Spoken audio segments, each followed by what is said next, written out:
Oh, say, can you see mighty Mecca from D.C.?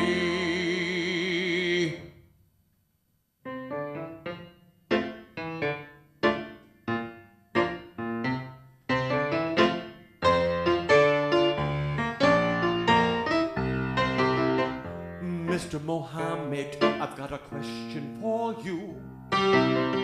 If I don't believe in you, what will you do? What? Cut off my head? Well, that's not very cool. Oh, Mr. Mohammed, you need to go back to school.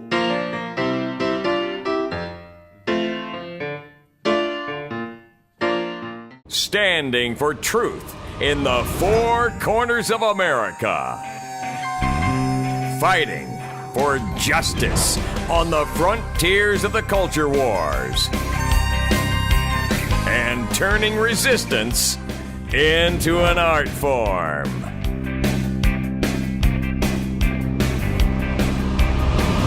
Randall Terry. How do you spell the peaceful religion of Islam? Muslim Brotherhood. But those are words you're not spelling. I'm pressed for material. That's why I turn it over at moments like this to a grandmother with an Adam's apple. It's time now for Down Home with Granny Jihad. Allah Takrapa! Boys and girls, the Quran teaches us about jihad. Fight and kill the disbelievers wherever you find them. Take them captive, harass them, lie in wait and ambush them using every stratagem of war. Oh, the peaceful religion of Islam.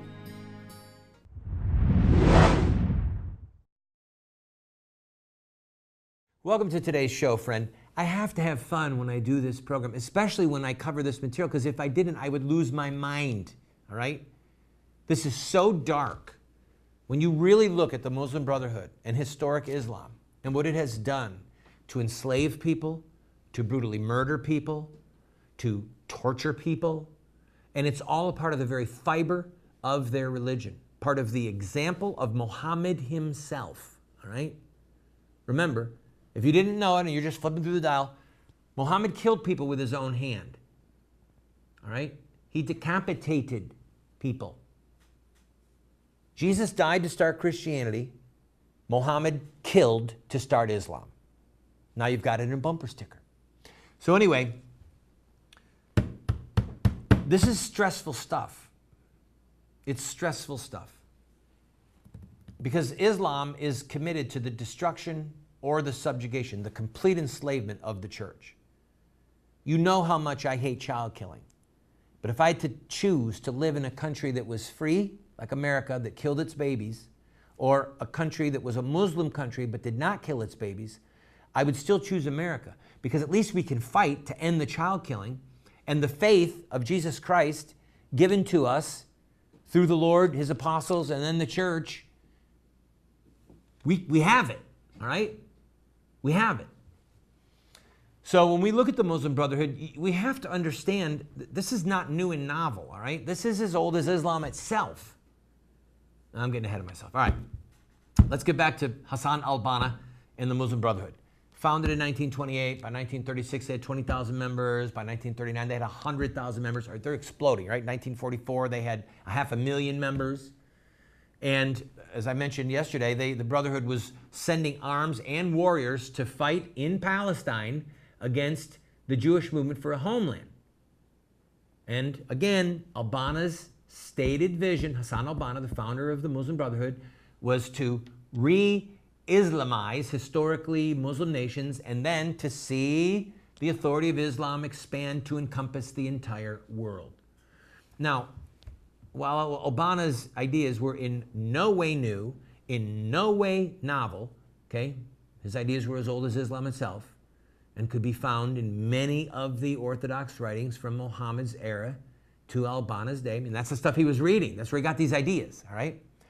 These new heralds of old ideas, young men with a vision to live and die for Islam, these new heralds were not stamped out by external pressure.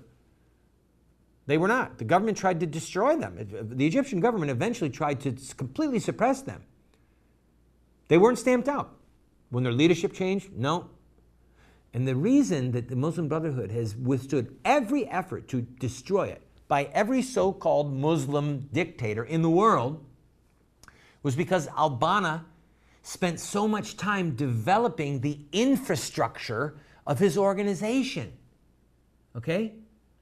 Al-Banna's success rested on 3 pillars: institution building, indoctrination, and the cultivation of personal loyalties, both horizontally and vertically.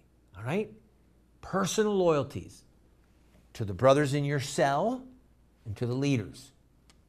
And they developed what they called a family system of thousands of cells limited to 5 men. This is the Muslim version of the cell church. Okay? 5 men. When they get to 6 men, it splits, 3 and 3, and they recruit 2 more. And these cells were flexible, they were teachable, they were controllable, and they were virtually indestructible by virtue of their decentralized nature. Lastly, they developed the special apparatus. When we come back from this break, I will look at that really pleasant euphemism. The special apparatus. Sounds like a tool. Maybe you use that tool to do what? Well, let's find out after this break.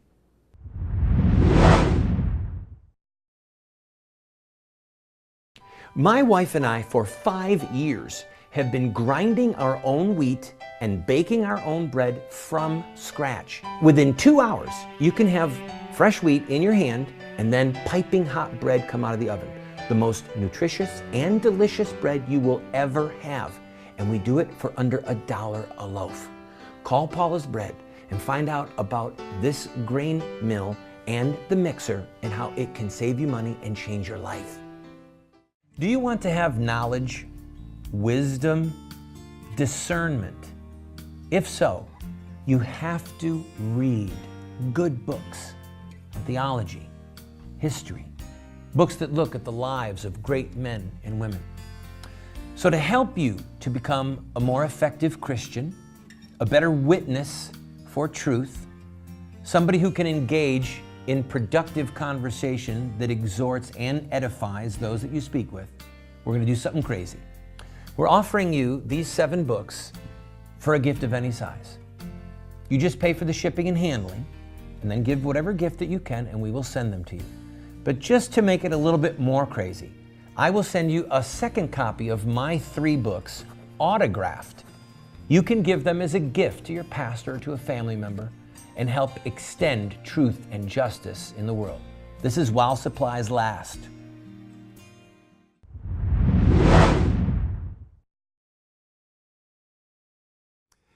What good is a theory if you can't apply it to the real world, right? I mean, Hassan al-Banna says that our goal is Islam and we're prepared to die and jihad is great and God is great.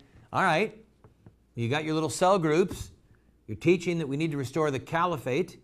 You're teaching that we need one big political Islamic nation like we had since the dawn of time. How do we get there? We need something special. I got to go to one of my, like maybe a Pakistani accent. Is that what I need to go with? I'm going to try for Pakistani. I love your country, but we need the special apparatus. Allah wants the special apparatus. I don't understand. The special apparatus. Say it louder, then I can hear it better. Special apparatus. The special apparatus.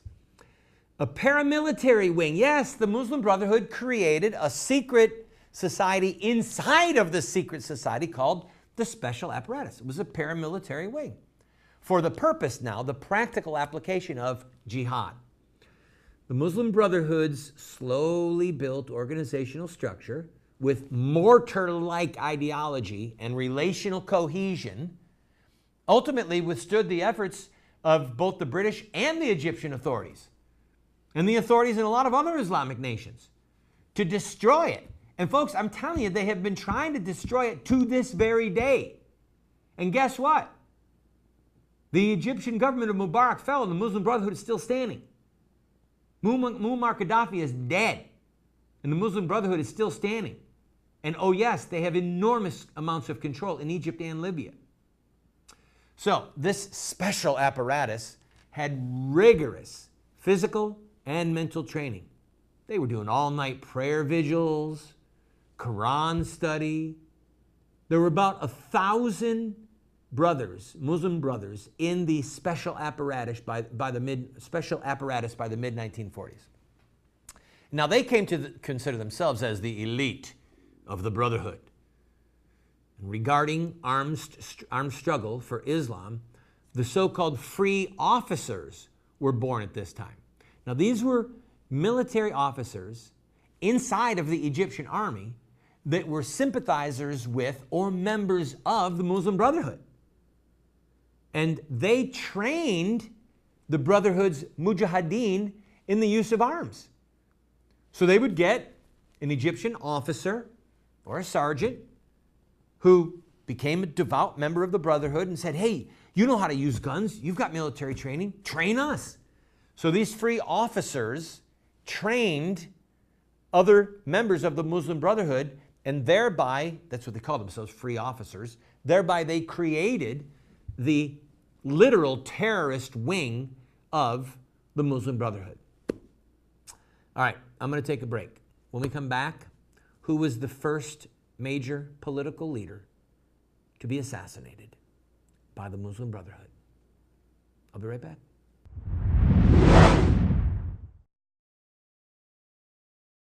Do you want to get America out of the hands of wicked and unjust men and women who are destroying the republic before our eyes, and put leadership back into the hands of righteous men and women so that we don't die as a nation?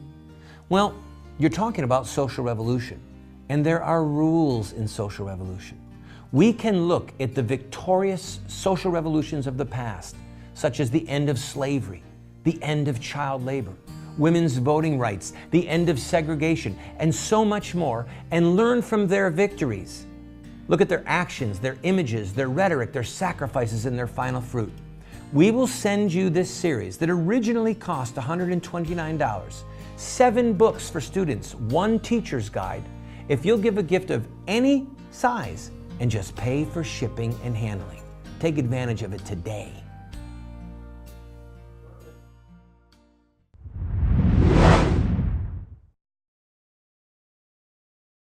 Welcome back to the program, friend. If you just joined us, we are doing a multi-part series on the Muslim Brotherhood. If you are interested in this material, you can learn more at our website, voiceofresistance.com, and see a whole bunch of episodes. I promise you, you will learn more about the Muslim Brotherhood on this television show than probably any TV show in America today. And if I'm wrong, I apologize, and I tip my hat to anyone who's doing it.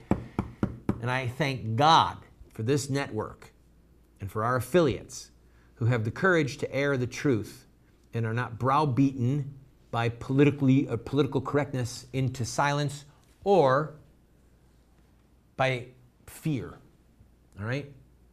The way that we will lose to Islam is to be afraid and to allow ourselves to be quiet and to not say the truth. I'm committed to say the truth.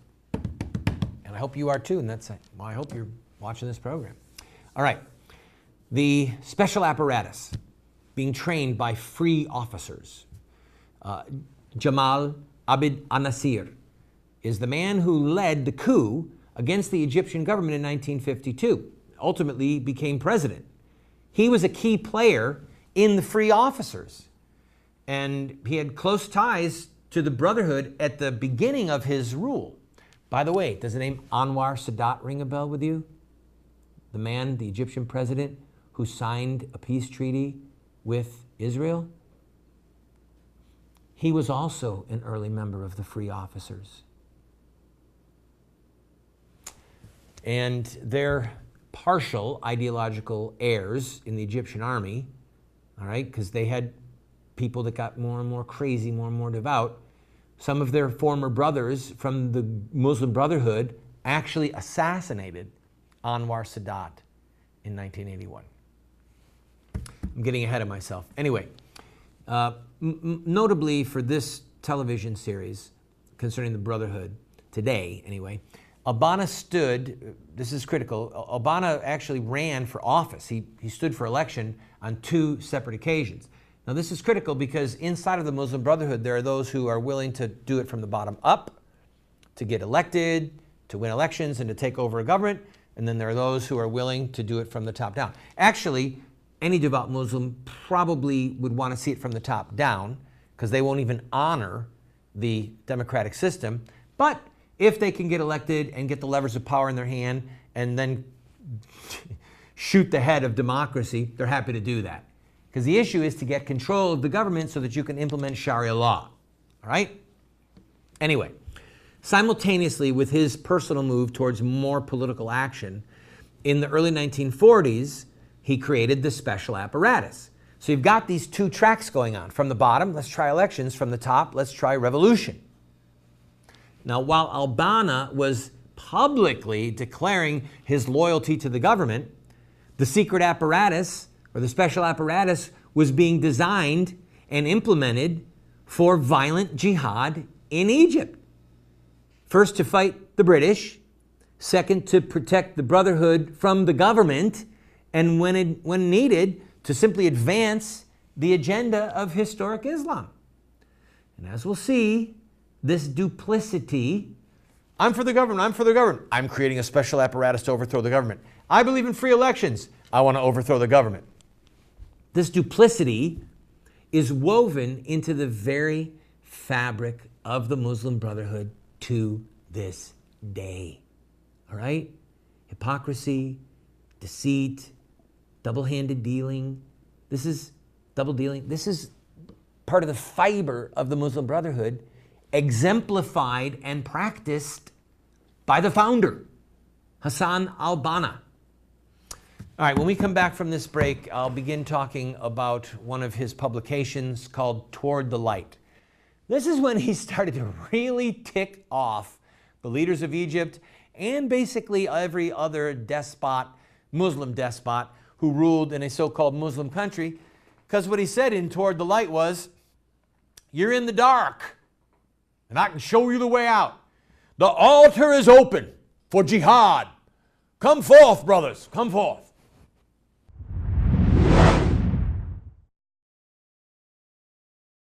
How would you like to be able to reach hundreds of thousands, perhaps millions of potential customers with your product or your company or your web-based business? Well, you can do that right here on this show.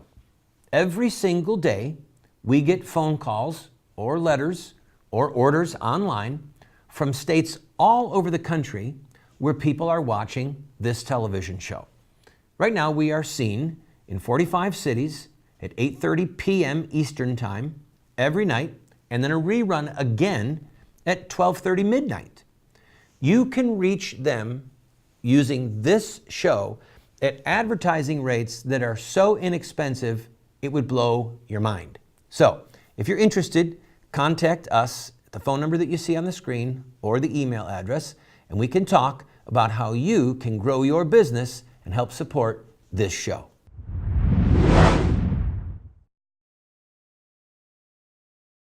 Welcome back to the program, friend.